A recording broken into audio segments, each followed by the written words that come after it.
Bos, Peugeot 5008 1.6 auto tahun 2018. Kereta masih cantik lagi. Condition semua okey, tak ada masalah. Kereta ni hanya boleh loan bank dan loan kredit sahaja.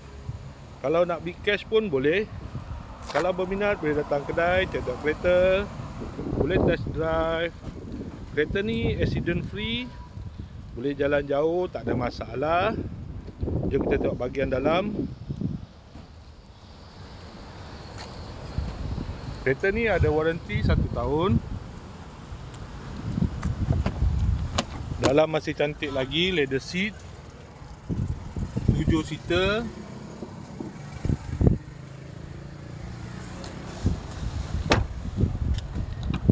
Kereta ni guna push start button, ada pedal shift, aircon semua okey lagi, aircon sejuk.